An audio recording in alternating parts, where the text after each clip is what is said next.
এইবারের ভিডিওটা হচ্ছে মেন্ডি বদনাম হই ডার্লিং ছোট দি কে লিয়ে। হ্যাঁ, তো ম্যান্ডি তো প্রচুর খুঁত। তো দুদিন আগে ছিল ম্যান্ডির 11 কবে 12 হবে এরকমভাবে অ্যাড দিচ্ছে, কোম্পানি কেন ওকে বন্ধ করছে না বা কোম্পানির খুব ক্ষতি করছে, মানে যেন কোম্পানি যে টাকাটা দিচ্ছে এটা যেন একটা কোনোভাবে যেন বন্ধ হয়ে যায়। ইনডাইরেক্টলি ওর ভিউয়ার্সদেরকে বুঝিয়ে দিয়েছে কি করে কোম্পানি এত মানে করছে, এত বড় রিস্ক নিচ্ছে। একটা মহিলা যে কিনা গিদর, মানে ম্যান্ডির কথা, সে এইরকমভাবে ওদের প্রোডাক্টটাকে মানে ব্যাডলি প্রেজেন্ট করছে, প্রেজেন্টেবল না, কি করে সেটাকে অ্যালাউ করছে, মানে যেন ম্যান্ডির কাছ থেকে যেন সেই অ্যাডের ক্ষমতাটা যেন নিয়ে যায়, মানে তুলে মুলে বিনাশ। কালকে একজন আমাকে কমেন্ট করেছে, how can I disgracing the 3 sisters, মানে ভগ্নুর মামি এবং তার 2 বোন। কারণ আমি বলেছিলাম যে বাবা তো একটা মেয়েও মানে ভালো করতে মানে তৈরি করতে পারিনি, আরও কিছু বলেছিলাম। হ্যাঁ, তাতে আমার কিছু যায় আসে না।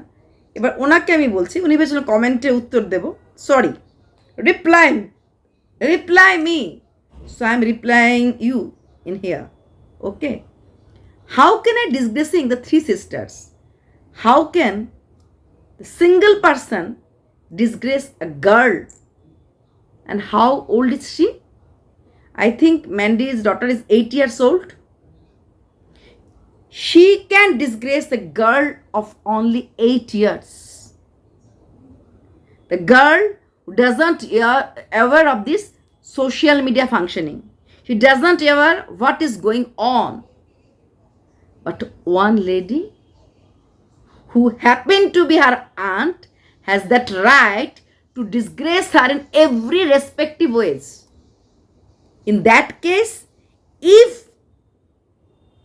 I say something, I confront something, you people have that problem. Do you think we are fool? No. No, not at all. And of course, I am not regretting for what I have said. That 3 sisters are 3 genuinely dangerous in different way.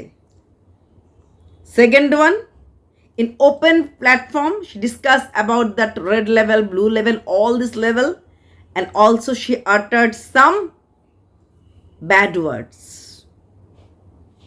Do you have that much of ear?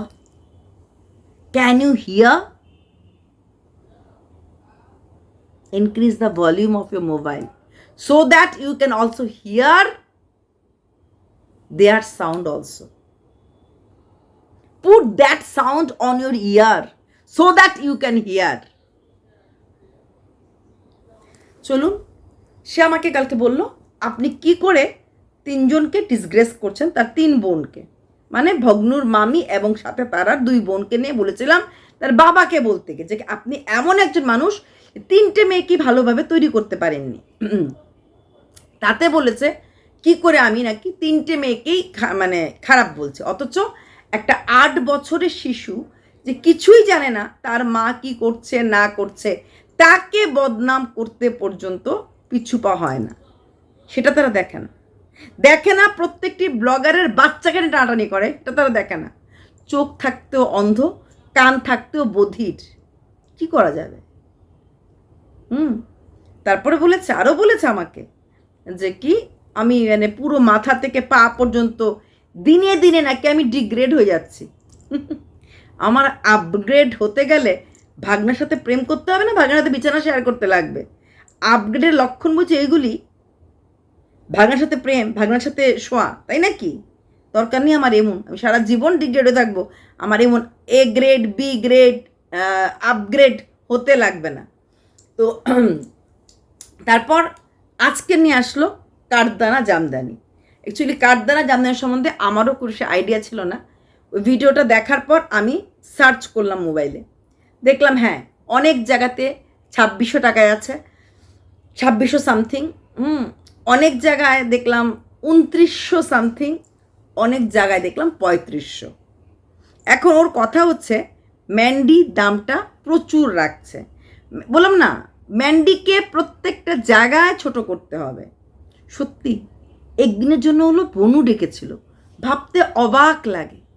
সত্যি গো, আমি ম্যান্ডিকে নিয়ে হাজারটা negative video করতে পারবো, বিবি পায়রা, কিন্তু এইভাবে কাউকে তুলে মুলে বিনাশ, কোথাও না কোথাও একটা লিঙ্ক তো হয়ে গেছে কথা বলতে বলতে বা ভিডিও করতে করতে। আমি এইভাবে আমার কোনো কন্টেন্টকে আমি এইভাবে শেষ করতে পারবো না। মনুষ্যত্বটাকে সম্পূর্ণ বিকিয়ে দিয়ে, মানে ম্যান্ডি শুধু ব্লগিং না, ম্যান্ডি অ্যাড পাবে না, ম্যান্ডি বিজনেস করতে পারবে না, সব দিকে ম্যান্ডিকে, মানে ও কেমন জানো তো, ওর কথা যখনও কারোর এগেনস্টে যাবে না, তাকে একদম একদম শিল নোড়া, যেভাবে আমরা ওই শুকনো লঙ্কা এইভাবে পিষিয়ে একদম তার অস্তিত্ব বিনাশ করে দেবে। ফারিয়াকে শেষ করে ফেলতে চেয়েছিল, যখন ম্যান্ডির থেকে সরে আসলো তখন ফারিয়াকে একটু একটু তেল মেরে ভিডিও করতে শুরু করলো, কারণ রাস্তাটা খোলা রাখছে। এর জন্য প্রয়োজন হলে হয়তো ফারিয়ার কাছে যাবে, আবার যাওয়ার প্রয়োজন হতেই পারে, বাচ্চা হবে, ভিউজ হবে, ভবিষ্যৎ রাস্তাটা খোলা রাখছে। সেখানে দাঁড়িয়ে আজকে কারদানা জামদানি, তারপরে বলছে ম্যান্ডি প্রত্যেকটা জামদানির থেকে প্রচুর টাকা নিচ্ছে। আসল কথা, ম্যান্ডি যে এত কিছু করে ফেলছে, ও নিজেকে এখন ম্যান্ডির জায়গায় বসাতে শুরু করে দিয়েছে। কি করে, মানে আমরা শুনতাম কুজারও তো ইচ্ছা হয় সোজা হয়ে শুতে, গামছারও তো ইচ্ছা হয় ধোপা বাড়ি যেতে, হ্যাঁ, গামছাও নিজেকে একটা কাপড়ের ইয়েতেই ধরে, ওর হচ্ছে সেই অবস্থা। ম্যান্ডির সাথেও নিজের তুলনা করছে টাকার দিক থেকে, অন্য দিক থেকে বলছি না, সম্ভব? তার জন্য কখনো ম্যান্ডির মেয়ে ছোট, কখনো ওর কি বলবো ইসে ছোট, বিজনেস ছোট করতে হবে। সমুর কথা তো বলেই লাভ নেই, এই তার কাটাকে তো সহ্যই করতে পারে না, কোনো দিনই সহ্য করতে পারতো না, এখন আবার তার কাটাও রোজগার করছে, ওটাও সম্ভব, মানে ভাবতেই পারে না। আসলে পৃথিবীর কোনো মানুষ, পৃথিবীর কেউ খুব সুখে আছে ভাবলেই যেন ওর শরীরটা রিরি রিরি রিরি করে ওঠে। যে উদ্দেশ্য নিয়ে গ্রুপে ঢুকেছিল, উদ্দেশ্য তো ফুলফিল, গ্রুপে ঢোকা, কিছু কল রেকর্ডিং, চেয়ার টানা, দুদিন পরে প্রথম দিকে পজিটিভভাবে বিক্রি করা, দ্বিতীয়ভাবে নেগেটিভ করে বিক্রি করা। পজিটিভভাবে ভিডিও করলে বেশি ভিউজ হয় না, তাই নেগেটিভভাবে ভিডিও করলে বেশি ভিউজ হবে। তার জন্যই তো ও যে বলছে না, কিছু কিছু লোক আমাকে নিয়ে কন্টেন্ট করে, তোমার কন্টেন্ট হওয়ার যোগ্যতা আছে। যদি ম্যান্ডির হুলকে নিয়ে বলতে পারি, তোমাকেও তোমার ভাগনা নিয়ে বলতে পারি। কারণ ওই উলাবিলা করে কাঁদবো যে কথাটা বিয়ে হয়ে গেলে, হ্যাঁ, সেটা তো পরিষ্কার আমরা কান দিয়ে শুনেছি। নিজের কানকে তো, কারণ এই ধরনের ওয়ার্ড কে ইউজ করে এটা আমরা ভালো করে জানি, এটা মিথ্যে হতে পারে না। সেটা তুমি প্রোটেস্ট করতে পারছো না স্বামীকে আর ভাগনাকে নিয়ে বসিয়ে বলতে, হাউ ডেয়ার ইউ, সব তোকে আমি মেরে ফেলবো, শেষ করে ফেলবো সব কিছু, কিন্তু একটা লাইনে গিয়ে বলতে পারছো না হাউ ডেয়ার ইউ। এত বড় সাহস ম্যান্ডি পেলো কোথা থেকে? তুই ম্যান্ডির সমস্ত কথা উত্তর দিচ্ছিস, ইনফ্যাক্ট ওর মাকে নিয়ে বাবাকে কথাটা বলেছিস, এটাও তুই ভিডিওতে দেখাস নাই, তারপরে উত্তর দিয়েছিস। তাহলে এখানটা তুই দিতে পারিস নি কেন? শুধু তো ম্যান্ডি না, তো ইন্টারন্যাশনাল খিলাড়িও বলেছিল ওই মানুষটাকে ঠকাস না রে, ওই মানুষটাকে ঠকাস না, আর একদম ভাবিস না আমি হোয়াটসঅ্যাপের কোনো কথা আউট করব না। মনে পড়ে তখন তুই কী বলেছিলি? এমন একটা ভাব দেখা যাচ্ছে যেন আমি কালকেই পালিয়ে চলে যাব। তাহলে কেন বলেছিলি পালিয়ে চলে যাব? তখন তুই কেন বলিসনি? তুই কি বলছিস? আমি আমার বরকে ঠগাবো কোন দিক দিয়ে, কিভাবে? তখন বলতে পারিসনি? ঠগাবো বরকে আমি? কি দিয়ে, কার সঙ্গে, কেন বলছিস? কোন সাহসে বলছিস? তোর মুখ খুবলে আমি নিয়ে চলে আসবো। তখন কেন পারিসনি? কতটা সত্যতা থাকলে পরে তুই পারিস না? আবার তোর ডাক, তোর কথা লোকনাথ বাবা শুনবে? লোকনাথ বাবা মানবে? তুই বলিস কর্মা কর্মা কর্মা, সবার বেলায় আছে, তোর বেলায় নেই। সবার বেলায় সব কিছু আছে, তোর বেলায় কিচ্ছু নেই। 5 বছর পরে ভাগনাকে বিয়ে দিবি, কারণ তুইও জানিস 5 বছর পর তুই কতটা বুড়ো হয়ে যাবি দেখবেন। কদিন আগে একটা ইসে দিয়েছিল ওর রিল, স্বাদে পরে আম খাবো এরকম একটা গান ছিল, হ্যাঁ, একটা অফ হোয়াইট টপ পড়েছিল, সেটার মধ্যে শুধুমাত্র নেগেটিভ কমেন্ট 80%। শুধুমাত্র যে তোমাকে এইরকম বয়সে এই ধরনের নাচ মানায় না। তবে আমি বলবো যারা এটা বলছে তারা ভুল বলছে, ওকে এই ধরনের নাচই মানায়, ওর ভেতরটাতে এই ধরনের নাচ, এই ধরনের ফিলিংস এটাই আছে। পাবে বারে যে ধরনের মেয়েরা নাচা গানা করে ও ধরনই তো আছে, আর ঠিক এই জিনিসগুলি তো করে, উইং আই দিয়ে এদের ও তো এইগুলিই করে, তাহলে মানাচ্ছে না আবার কি? একদম রিয়েল ফুটে উঠে যারা বলে না তুমি দারুণ নাচ করছো, এক্স্যাক্টলি ও দারুণ করে ওই ধরনের নাচগুলি, কামল্লি কামল্লি কামল্লি এই ধরনের যে শিভারিংগুলি যেগুলি থাকে, দুধ শিভারিং না শিমারিং বলে, এগুলিকে দারুণ করে করে, এক্স্যাক্ট পয়েন্টে করে শরীরের কোন অংশটাকে নাড়াতে হবে। কারণ এসব ব্যাপারে ও একদম একদম কি বলে ডাই হার্ড ওদের ফ্যান হবে, বা ও খুব দারুণভাবে ফলো করে মুখস্থ করেছে। ওখানে অনেকে লিখেছ ঝুমা 2 অনেক কিছু লিখেছে।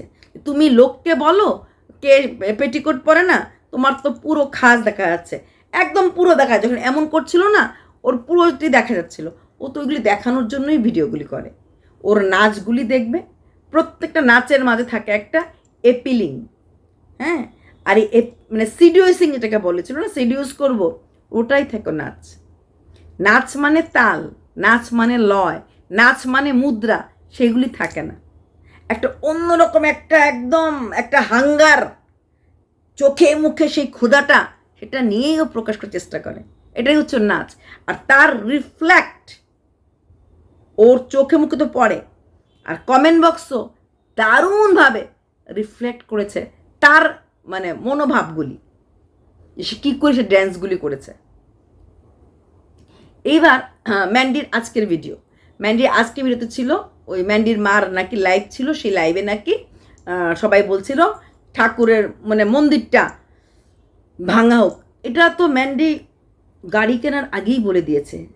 যখন অনেকে বলেছিল ওই গেটটা ভেঙে বড় করতে, তখনই ম্যান্ডি বলেছিল যে গেটটা এইভাবে বড় করা যাবে না বা গেটটা ঠিক করা যাবে না। ও আরেকবার ইনিশিয়েটিভ নিয়েছিল, তখনও বলা হয়েছিল করা হবে না, কারণ এই জায়গাটা দেবত্বর সম্পত্তি, তো এই জায়গাটা করতে গেলে ওর পিসিদের অন্য সবার মতামত, তারপরে গিয়ে মন্দিরটা টাচ করতে পারবে। মন্দিরটা চাইলেই ওদের বাড়ির লোকরা টাচ করতে পারবে না, মন্দিরটা হচ্ছে জয়েন্ট প্রপার্টি, তার শিষ্যরাও আছে, সবাইকে নিয়ে মিটিং টিটিং করে তারপর। এইবার পুজোর আগে কিছুই করতে পারবে না, হয়তো নেক্সট পুজোর আগে, যেটা বললো আজকে ভিডিও দেখলাম, নেক্সট পুজোর আগে হয়তো করবে। হয়তো বা আমারও মনে হয় একটা বিল্ডিংয়ের মাঝে যদি শিবকেও নিয়ে নেয়, ওদের যে কালী থাকে, কালী মানে যেরকম আমরা বিভিন্ন মন্দিরে যাই না, জগন্নাথের হনুমানের খোপ খোপ খোপ থাকে, তো একটা মন্দিরের সার্কেলে যদি সব ভগবান থাকে আর মাঝখানে ওরা যেখানে ওদের কীর্তন হয়, তাহলে বেটার হবে, মানে পুরোটাই যদি সুন্দর করে করা হয়। আর তখন তো ওদের শিষ্যরাও টাকা দেবে, এটা তো কারোর একা টাকাতে হবে না, টাকাটা শিষ্যরা দেবে। তো আজকে ম্যান্ডি বেশ রাগ করে বলছিল, আমি তো কতদিন বলেছি তারপরেও মানে এটা হয়নি, মানে শুনতে পাচ্ছে না ভিউয়ার্সরা। আসলে ভিউয়ার্সরা ভাবে যখন দুর্গাপুজো করছো তার আগে একটা সুন্দর মন্দিরে দুর্গাপুজোটা করলে ভাল লাগবে, কিন্তু এটার পেছনে যে অনেক লজ থাকে, কারণ থাকে, আইন থাকে। দেবত্বর সম্পত্তি ফট করে কেউ একজন ইউজ করতে পারে না, সেটা পুরো ট্রাস্ট দ্বারা বা যতজন আছে সেই ট্রাস্টিতে সবার কমিটির সবার সাইন, সবার ইচ্ছা, সবার উইলিংনেস নেওয়ার পরই করতে পারে। এটা বোঝে না মানুষ ভাবে। তবে আমার মনে হয় রং করানো যায়, জানি না এখন রং করিয়ে হবে কি, যদি দুদিন পরে ভেঙে ফেলতে হয়, তার জন্য তো রংটাও করাবে না। তো সব কিছু মিলিয়ে কিন্তু ম্যান্ডি একটু পাজলডি আছে। আর তার থেকেও বড় কথা হচ্ছে ম্যান্ডির কাছে ম্যান্ডির মা আছে, ম্যান্ডি একটা খুব ভালো কাজের মাসি পেয়েছে, একদম রীতিমতোভাবে ম্যান্ডির খেয়াল রাখছে, ওরা বেশ আনন্দে আছে।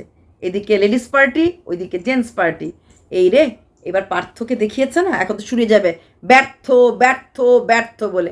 আমি জানি না যে মানুষগুলি কখনো ক্যামেরাতে আসে না, যে মানুষগুলি সেরকমভাবে কিছু করে না, তাদেরকে নিয়েও কথা বলার কী মানে থাকতে পারে? এই যে সমুর বন্ধুরা, সমুকে বলছে ঠিক আছে, সমুর বউর সাথে বন্ধুত্ব ছিল, সম্পর্কে শালী হয়, অনেক কিছু বলা যায়, কিন্তু পার্থকে ব্যর্থ ব্যর্থ বলে, পার্থ কি সত্যি কোনো কিছু করেছে? না তো, তাকেও ব্যর্থ, একজন বলছিল ব্যর্থ ব্যর্থ, ব্যর্থটা কে রে? আরে পার্থকে, কারণ ওটা তো আতশবাজি, হ্যাঁ, তো আতশ কাজ বলেও, আমি আতশবাজি বলি, তো একেও বলে ব্যর্থ। আমি যখন দেখালো ম্যান্ডি, সঙ্গে সঙ্গেই বুঝলাম যে এইবার তো একটা ঝামেলা সৃষ্টি করে ফেলবে। তো এইবার মানে ম্যান্ডিকে শেষ করতে হবে, কারণ একটাই, সেটা হচ্ছে ম্যান্ডির টাকা। এইবারও বলছে যে আমি যেদিন থেকে নাইটি তুলেছিলাম সেদিন থেকেই ঝগড়া হয়েছে, যেদিন থেকে তুই নাইটি মানে অনলাইনে আনার আগেই তুই ডিফারেন্ট নাইটির ডিফারেন্ট দাম, তুই নিজে বলেছিস মোয়ের থেকে নাইটি কিনেছিস, এবং মোয়ের দামটা তুই ইনডাইরেক্টলি বলে দিয়েছিস কত, 390 টাকা দিয়ে, যেখানে ম্যান্ডির নাইটিগুলো ছিল 450 টাকা দিয়ে। তাহলে কে আগে ঝগড়াটা শুরু করেছে? তুই আগের থেকে ঠিক করে রেখেছিলি ম্যান্ডির যে বারটা আছে, যে দামের বারটা, এর থেকে তুই কম দামে বিক্রি করবি, সো দ্যাট তুই ম্যান্ডির মার্কেটটা নিতে পারবি। তুই ভেবেছিস তুই কম বুদ্ধিমতী? হ্যাঁ, বারে বারে ঘুঘু তুমি খেয়ে যাবে দান। তুই প্রথম স্টার্টিংয়ে করেছিস দামে দামে হেরফের, কোয়ালিটিতে হেরফের, তুই মোয়ের থেকে নাইটি কিনেছিস, তুই ম্যান্ডির দিদি হয়ে আসছিলি, প্রথমটা তুই মোয়ের নাইটিগুলি করছিলি, মোয়ের নাইটিগুলি বেশ ভালো, 390 টাকা দিয়ে কিনেছিস, এগুলি বলার পর তুই তোর বললি, তোর বরকে তুই বলেছিস শুধু কাপড়গুলি দেখ, তারপর তুই শুরু করলি, তুই প্রথম বললি যে আমি অফলাইনে আনবো, অফলাইনে দোকানে রাখবো, তারপরে তুই শুরু করলি যে হ্যাঁ সবাই মিলে রিকোয়েস্ট করছে এখন থেকে আমি অনলাইনেও শুরু করব।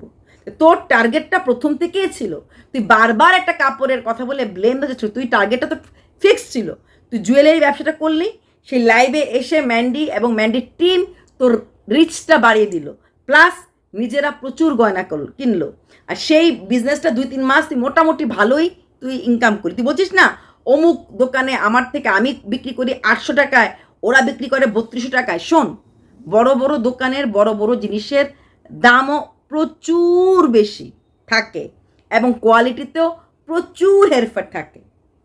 একটা সোনার হার সেম ডিজাইন আমি দেখলাম তানিশকে, সেটার দাম 17 লাখ টাকা, এরকম যে 1 2 3 লহর, এখানে একটা বড় ফুল, ঠিক এইরকম ডিজাইনের সেনকো তো দেখলাম প্রায় 6 লাখ সামথিং, 7 লাখ টাকা। তো দুটোর মধ্যে তো ডিফারেন্স বেশি, ডিজাইন তো সেম, দূর দেখলে বলা যাবে না কোথায় বেশি, জানিস তো? প্রচণ্ড ভারী ওইটা, তানিষ্কেরটা ভারী, তো ভারীর ওজন, মেকআপ চার্জের ওজন, কারণ ওটা খুব পাতলা, কাজগুলি এতটা সূক্ষ্ম ছিল না, একটুখানি তেল বেটে করলে ভেঙে যাবে, এই যে এরকম ট্রায়াঙ্গেল ছিল খোঁচানোর মতো, এটা ভেঙে যাবে, সেখানে তানিষ্কেরটা একদম টিপে এরকম করলেও ভাঙবে না। তাই কাজে কাজে ডিফারেন্স থাকে জিনিসের, একটা ভারী বরকম জিনিসের আর একটা পাতলা জিনিসের দামের ডিফারেন্স ঠিক তেমনি। দেখতে তোর ডিজাইনটা হলে পরও সেটা হয়তো তোর না, এরকম অনেক শাড়ি আছে দেখলে পরে সেম, একদম সেম প্রিন্ট, সেম সব কিছু, হ্যাঁ, কিন্তু আসলে দেখা যায় একটা শাড়ির দাম 800, একটা শাড়ির দাম 2800। এটা আমিও গতবার একটা ভুল হচ্ছে, দুজনের শাড়ি একরকম, একজন সব পেছন থেকে বললো না রে কোয়ালিটির অনেক ডিফারেন্স, আকাশ পাতাল। কীভাবে বলে? ওই দেখ আঁচলের পাটটা দেখলেই বুঝবি, এরা যারা একদম প্রচুর পাখোয়াজ থাকে, পারের মধ্যে বিশাল, অথচ দেখলে কিচ্ছু বোঝার উপায় নেই, কোয়ালিটি এসে মানে ওরা এত বেশি বোঝে না ধরি। ঠিক তেমনি গলাহার দুটো দেখলে পরে বোঝার উপায় নেই, যদি পরে থাকে মনে হবে ওটা আর ওটা সেম দামে, এত পাগল, একটা দোকান 11 লাখ টাকা বেশি নেবে? নিশ্চয়ই না, মোটা ভারী, কাজ ভারী, তো এইগুলি হচ্ছে ওয়ার্ক।